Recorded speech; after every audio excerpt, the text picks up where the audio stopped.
Dr. Edward Halstead was a broken man. After the sudden death of his young son Jacob in a car accident, his once promising career as a surgeon crumbled. Grief consumed him, pushing him to the brink of insanity.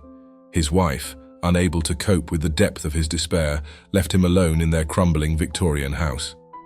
It became a mausoleum of sorrow, filled with memories of Jacob's laughter, his toys left untouched, and the drawings he had once proudly hung on the refrigerator. But Edward refused to accept the finality of death. In his desperate isolation, he clung to a forbidden hope he would bring Jacob back. Not in memory, not in spirit, but physically. He would create life where there was none. The whispers of ancient texts had haunted his mind for months. Legends of the golem, a creature made from clay and brought to life through ancient mystical means. A being of raw power, but bound by the will of its creator. What if, Edward reasoned, he could craft such a thing but mold it in Jacob's likeness? What if he could bring his son back in a way science had never understood? He buried himself in obscure writings, ancient mysticism, and forgotten alchemical practices, refusing to listen to the rational part of his mind that told him this was madness. In the damp, cold basement of his home, Edward constructed the body. He painstakingly sculpted the figure from clay, shaping it in the image of his lost son, using photos and memories as guides. With trembling hands, he traced the delicate features of Jacob's face, the small nose, the soft curve of his smile, the boyish frame that had once run around the house in endless energy. For weeks, Edward worked without rest. Sleepless nights spent fusing ancient rituals with crude science, trying to breathe life into the lifeless. He carved runes into the clay body, uttering incantations he barely understood but believed in with a desperate faith. When the body was finally complete, Edward stood over it, his heart pounding with both dread and hope. Under the dim glow of a single hanging bulb, Edward performed the final rites. He placed a small handwritten piece of paper into the clay figure's mouth, inscribed with the Hebrew word for truth. He muttered the sacred words, and for a long moment, nothing happened. But then, movement. The golem twitched, its limbs jerked unnaturally before settling into a grotesque mimicry of human motion. Slowly, it sat up, its eyes opening, dull and lifeless, yet horrifyingly aware. Edward's heart stopped as he looked into its face, the face of his son, but wrong. Too smooth, too artificial. And those eyes, they were not Jacob's eyes. Jacob? Edward whispered, stepping closer, his voice trembling. The golem turned its head slowly toward him, the sound of clay grinding against clay echoing through the basement. It did not speak, but it stared at him, unblinking. In his madness, Edward convinced himself that this was his son, that with time the creature would remember him and would regain the spark of life that was Jacob. He dressed the golem in Jacob's old clothes, sat it at the dinner table, and spoke to it, pouring out his sorrow and love.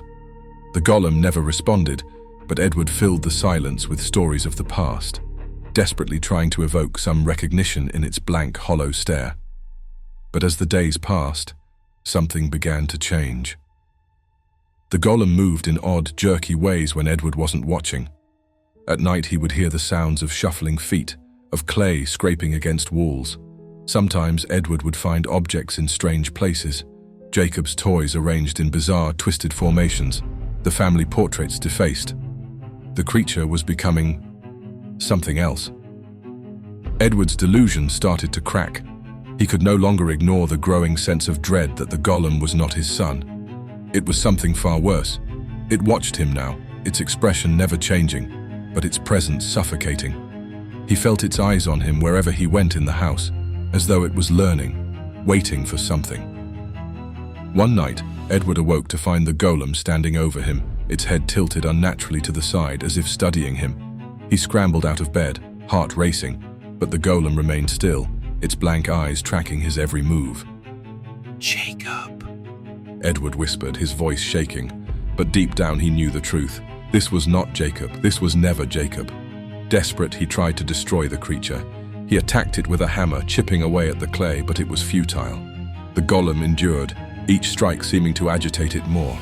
It never fought back, but it followed him, its presence relentless, unyielding. Edward's mind unraveled further. He saw Jacob's face in his nightmares, twisted and wrong, accusing him. The golem became a constant shadow, a living reminder of his hubris. And then, one day, it spoke, its voice a hollow, unnatural mimicry of Jacob's. Father. Edward collapsed to his knees, sobbing. No, you're not him. You're not Jacob. But the golem continued, its voice growing louder, more insistent. Father, you lead me. The horror of it became unbearable. Edward realized that the golem was not just a mindless creature. It was becoming something sentient, something aware. And worse, it had the cold, calculating mind of something inhuman. One final, desperate attempt to undo his mistake drove Edward to try and destroy the rune that gave the golem life. But when he reached into its mouth to pull the parchment free, the creature snapped its head down with terrifying speed, biting his hand with the strength of stone. Blood poured from Edward's wound as the golem loomed over him, its eyes finally reflecting something, hatred. A few nights later, Edward was found in the basement, his body lifeless, his face twisted in terror. The authorities never figured out what happened, and the clay figure of the golem was found in the corner, inert and cold. But in the darkness of the basement, after everyone had left, the golem's eyes opened once more.